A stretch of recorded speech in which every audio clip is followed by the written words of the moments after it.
1 year Bible reading plan, 1 साल का Bible reading plan. Acts 17 chapter 1 verse से 15 verse, Job 3 chapter 4 chapter 5 chapter. 1 साल का बाइबल रीडिंग प्लान, प्रेरितों के काम 17 अध्याय 1 वचन से 15 वचन, अय्यूब की पुस्तक 3 अध्याय 4 अध्याय 5 अध्याय। हम इंग्लिश में पढ़ेंगे किंग्स जेम्स वर्जन में से, हिंदी में पढ़ेंगे BSI बाइबल में से। Acts 1 chapter, Acts 17 chapter 1 verse से 15 वर्स तक। एक्ट्स 17 चैप्टर 1 वर्स से 15 वर्स तक। Paul preached at Thessalonica, goeth to Berea, disputed with the Athenians. His discourse on Mars Hill, some mock, others believe. First verse. Now when they had passed through Amphipolis and Apollonia, they came to Thessalonica, where was a synagogue of the Jews. And Paul, as his manner was, went in unto them, and 3 Sabbath days reasoned with them out of the Scriptures, opening and alleging that Christ must needs have suffered and risen again from the dead, and that this Jesus whom I preach unto you is Christ. And some of them believed and consorted with Paul and Silas, and of the devout Greeks a great multitude, and of the chief women not a few. But the Jews which believed not, moved with envy, took unto them certain lewd fellows of the baser sort, and gathered a company, and set all the city on an uproar, and assaulted the house of Jason, and sought to bring them out to the people. And when they found them not, they drew Jason and certain brethren unto the rulers of the city, crying, Those that have turned the world upside down are come hither also,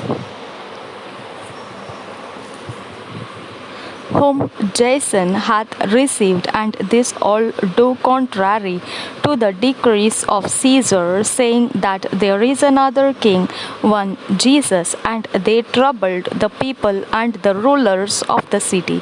When they heard these things, and when they had taken security of Jason and of the other, they let them go. And the brethren immediately sent away Paul and Silas by night unto Berea, who coming thither went into the synagogue of the Jews. These were more noble than those in Thessalonica, in that they received the word with all readiness of mind, and searched the Scriptures daily, whether those things were so. Therefore many of them believed also of honorable women, which were Greeks, and of men not a few. But when the Jews of Thessalonica had knowledge that the word of God was preached of Paul at Berea, they came thither also, and stirred up the people.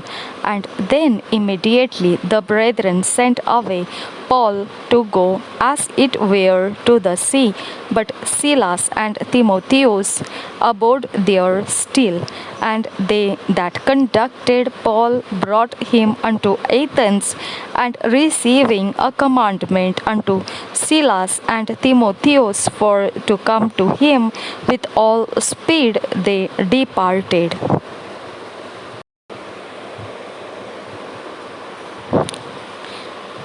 प्रेरितों के काम 17 अध्याय 1 वचन से 15 वचन।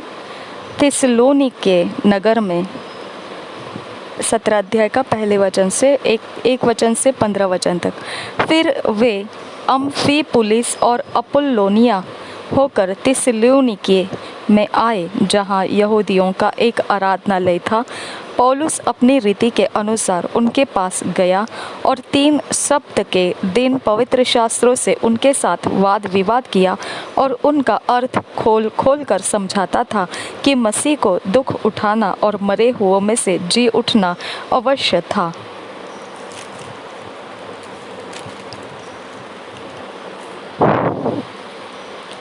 यही यीशु जिसकी मैं तुम्हें कथा सुनाता हूँ मसीह है। उनमें से कितनों ने और भक्त यूनानियों में से बहुतों ने और बहुत सी कुलीन स्त्रियों ने मान लिया और पौलुस और सीलास के साथ मिल गए।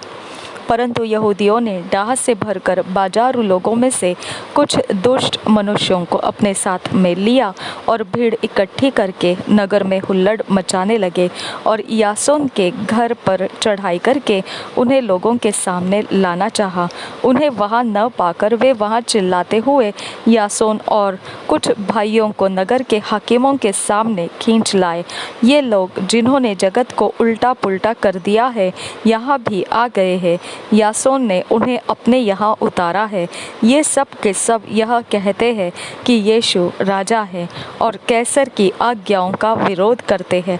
उन्होंने लोगों को और नगर के हाकिमों को यह सुनकर घबरा दिया, इसलिए उन्होंने यासोन और बाकी लोगों से मुचलका लेकर उन्हें छोड़ दिया। बिरिया नगर में 10 वचन से आगे भाइयों ने तुरंत रात पौलुस और सिलास को बिरिया भेज दिया और वे वहां पहुंचकर यहूदियों के आराधनालय में गए। ये लोग तो थिस्सलुनीके के यहूदियों से भले थे और उन्होंने बड़ी लालसा से वचन ग्रहण किया और प्रतिदिन पवित्र शास्त्रों में ढूंढते रहे कि ये बातें यूं ही है कि नहीं। इसलिए उनमें से बहुतों ने और यूनानी कुलीन स्त्रियों में से और पुरुषों में से भी बहुतों ने विश्वास किया। किंतु जब थिस्सलुनीके के यहूदी जान गए कि पौलुस बिरिया में भी परमेश्वर का वचन सुनाता है तो वहाँ भी आकर लोगों को उस्काने और हलचल मचाने लगे। तब भाइयों ने तुरंत पौलुस को विदा किया कि समुद्र के किनारे चला जाए, परंतु सिलास और तीमुथियुस वहीं रह गए। पौलुस को पहुंचाने वाले उसे एथेंस तक ले गए और सिलास और तीमुथियुस के लिए यह आज्ञा पाकर विदा हुए कि वे उसके पास शीघ्र से शीघ्र आए। Job chapter 3, 4, 5 Kings James version में से पढ़ेंगे। Chapter 3 Job curses the day of his birth. First verse say, after this opened Job his mouth and cursed his day. And Job spake and said, let the day perish wherein I was born, and the night in which it was said, there is a man child conceived. Let that day be darkness. Let not God regard it from above, neither let the light shine upon it. Let darkness and the shadow of death stain it. Let a cloud dwell upon it. Let the blackness of the day terrify it. As for that night, let darkness seize upon it. Let it not be joined unto the days of the year. Let it not come into the number of the months. Lo, let that night be solitary. Let no joyful voice come therein. Let them curse it that curse the day, who are ready to raise up their mourning. Let the stars of the twilight thereof be dark. Let it look for light, but have none. Neither let it see the dawning of the day, because it shut not up the doors of my mother's womb, nor hid sorrow from mine eyes. Why died I not from the womb? Why did I not give up the ghost when I came out of the belly? Why did the knees prevent me or why the breasts that I should suck? For now should I have lain still and been quiet, I should have slept. Then had I been at rest with kings and counselors of the earth, which built desolate places for themselves, or with princes that had gold, who filled their houses with silver, or as an hidden untimely birth I had not been, as infants which never saw light. There the wicked cease from troubling, and there the weary be at rest. There the prisoners rest together, they hear not the voice of the oppressor. The small and great are there, and the servant is free from his master. Therefore is light given to him that is in misery, and life unto the bitter in soul, which long for death, but it cometh not, and dig for it more than for hid treasures, which rejoice exceedingly, and are glad when they can find the grave. Why is light given to a man whose way is hid, and whom God hath hedged in? For my sighing cometh before I eat, and my roarings are poured out like the waters. For the thing which I greatly feared is come upon me, and that which I was afraid of is come unto me. I was not in safety, neither had I rest, neither was I quiet, yet trouble came. Chapter 4. Eliphaz reproves Job. He shows that God's judgments are not for the righteous but for the wicked. His vision, first verse. Then Eliphaz the Temanite answered and said, If we assay to commune with thee, wilt thou be grieved? But who can withhold himself from speaking? Behold, thou hast instructed many, and thou hast strengthened the weak hands. Thy words have upholden him that was falling, and thou hast strengthened the feeble knees. But now it is come upon thee, and thou faintest, it toucheth thee, and thou art troubled. Is not this thy fear, thy confidence, thy hope, and the uprightness of thy ways? Remember, I pray thee, whoever perished, being innocent, or were their righteous cut off, even as I have seen they that plow iniquity and sow wickedness reap the same. By the blast of God they perish, and by the breath of his nostrils are they consumed. The roaring of the lion, and the voice of the fierce lion, and the teeth of the young lions are broken. The old lion perisheth for lack of prey, and the stout lion's whelps are scattered abroad. Now a thing was secretly brought to me, and mine ear received a little thereof in thoughts from the visions of the night, when deep sleep falleth on men. Fear came upon me, and trembling, which made all my bones to shake. Then a spirit passed before my face, the hair of my flesh stood up. It stood still, but I could not discern the form thereof. An image was before mine eyes. There was silence, and I heard a voice saying, Shall mortal man be more just than God? Shall a man be more pure than his Maker? Behold, he put no trust in his servants, and his angels he charged with folly. How much less in them that dwell in houses of clay, whose foundation is in the dust, which are crushed before the moth? They are destroyed from morning to evening. They perish forever without any regarding it. Doeth not their excellency which is in them go away? They die even without wisdom. Chapter 5. Harm of inconsideration, misery, the end of the wicked. Men born to trouble, God to be regarded in affliction, happy end of God's correction. Call now, if there be any that will answer thee, and to which of the saints wilt thou turn? For wrath killeth the foolish man, and envy slayeth the silly one. I have seen the foolish taking root, but suddenly I cursed his habitation. His children are far from safety, and they are crushed in the gate. Neither is there any to deliver them, whose harvest the hungry eateth up, and taketh it even out of the thorns, and the robber swalloweth up their substance. Although affliction cometh not forth of the dust, neither doeth trouble spring out of the ground. Yet man is born unto trouble as the sparks fly upward.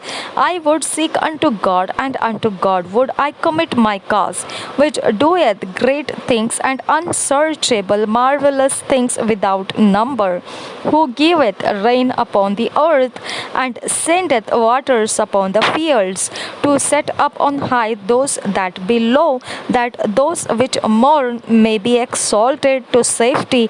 He disappointeth the devices of the crafty, so that their hands cannot perform their enterprise.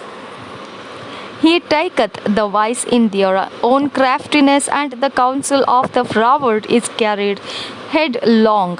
They meet the darkness in the daytime, and grope in the noonday as in the night. But he saveth the poor from the sword, from their mouth, and from the hand of the mighty. So the poor hath hope, and iniquity stoppeth her mouth.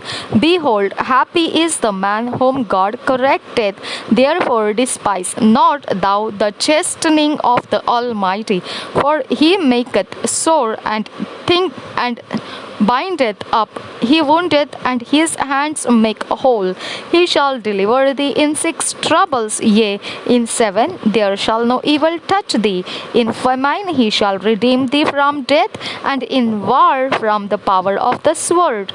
Thou shalt be hid from the scourge of the tongue, neither shalt thou be afraid of destruction when it cometh. At destruction and famine thou shalt laugh. Neither shalt thou be afraid of the beasts of the earth, for thou shalt be in league with the stones of the field, and the beasts of the field shall be at peace with thee.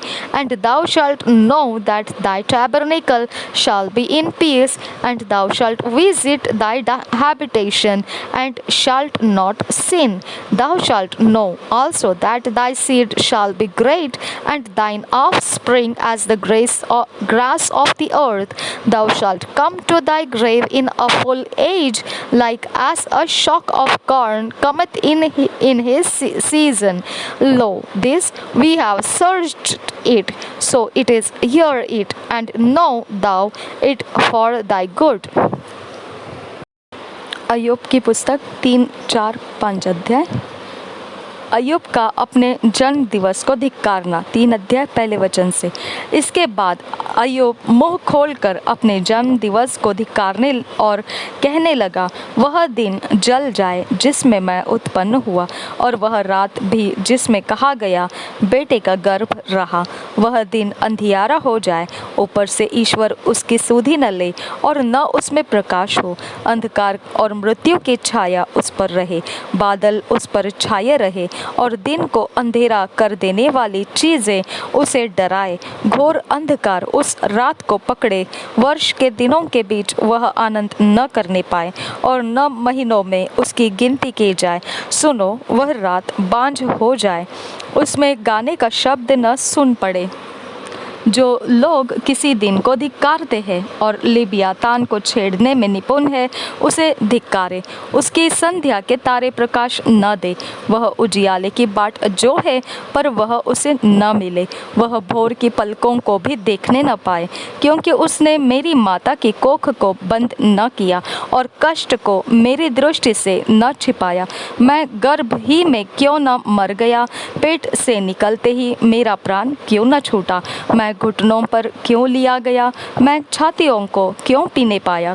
ऐसा न होता तो मैं चुपचाप पड़ा रहता, मैं सोता रहता और विश्राम करता, और मैं पृथ्वी के उन राजाओं और मंत्रियों के साथ होता जिन्होंने अपने लिए सुनसान स्थान बनवा लिए, या मैं उन राजकुमारों के साथ होता जिनके पास सोना था, जिन्होंने अपने घरों को चांदी से भर लिया था, या मैं असमय गिरे हुए गर्भ के समान हुआ होता, या ऐसे बच्चों के समान होता जिन्होंने उजियाले को कभी देखा ही न हो।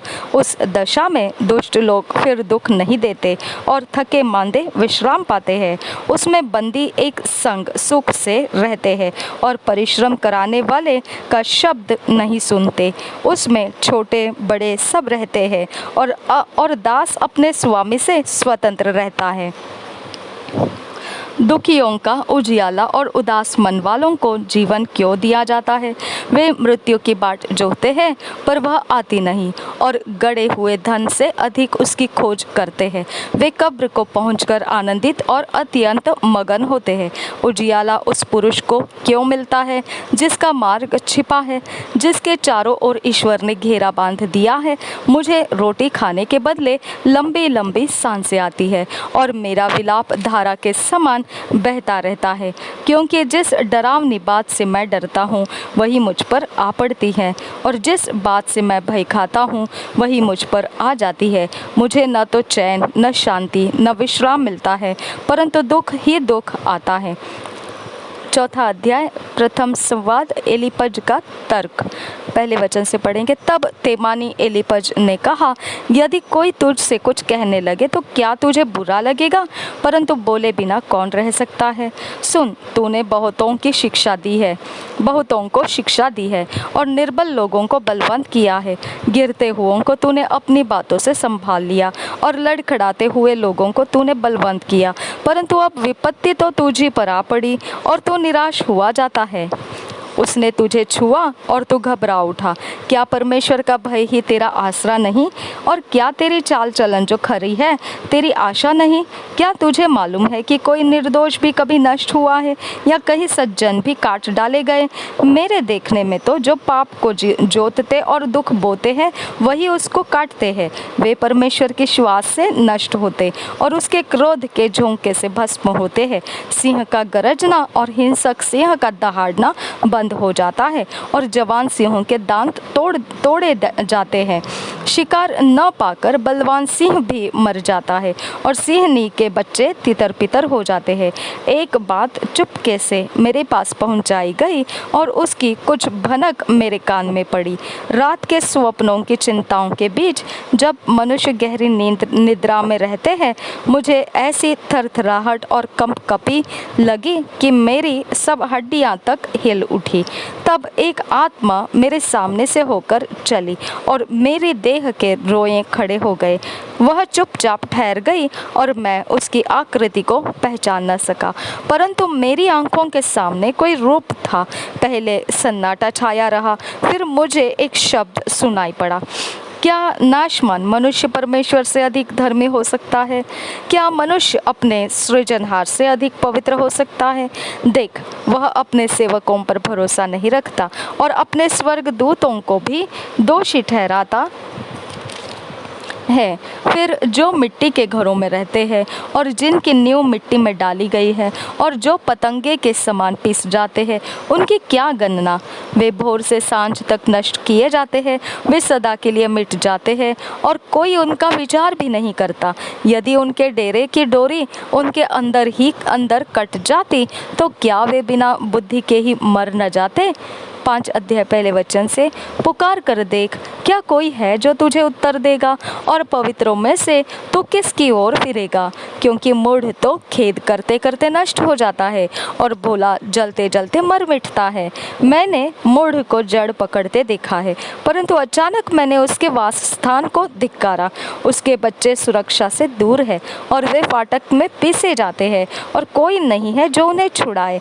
उसके खेत की उपज भूखे लोग खा लेते देते हैं, वरन कटीली बाड़ में से भी निकाल लेते हैं। और प्यासा उनके धन के लिए फंदा लगाता है, क्योंकि विपत्ति धूल से उत्पन्न नहीं होती और न कष्ट भूमि में से उगता है, परंतु जैसे चिंगारियां ऊपर ही ऊपर को उड़ जाती है, वैसे ही मनुष्य कष्ट भोगने के लिए उत्पन्न हुआ है। परंतु मैं तो परमेश्वर ही को खोजता रहूँगा और अपना मुकदमा परमेश्वर पर छोड़ दूंगा। वह तो ऐसे बड़े काम करता है जिनकी था नहीं लगती, और इतने आश्चर्य कर्म करता है जो गिने नहीं जाते। वही पृथ्वी के ऊपर वर्षा करता और खेतों पर जल बरसाता है। इसी रीति वह नम्र लोगों को ऊंचे स्थान पर बिठाता है, और शोक का पहरावा पहने हुए लोग ऊंचे पर पहुंचकर बचते हैं। वह धूर्त लोगों की कल्पनाएं व्यर्थ कर देता है, और उनके हाथों से कुछ भी बन नहीं पड़ता। वह बुद्धिमानों को उनकी धूर्तता ही में फंसाता है, और कुटिल लोगों की युक्ति दूर की जाती है। उन पर दिन को अंधेरा छा जाता है, और दिन दोपहरी में वे रात के समान टटोलते फिरते हैं।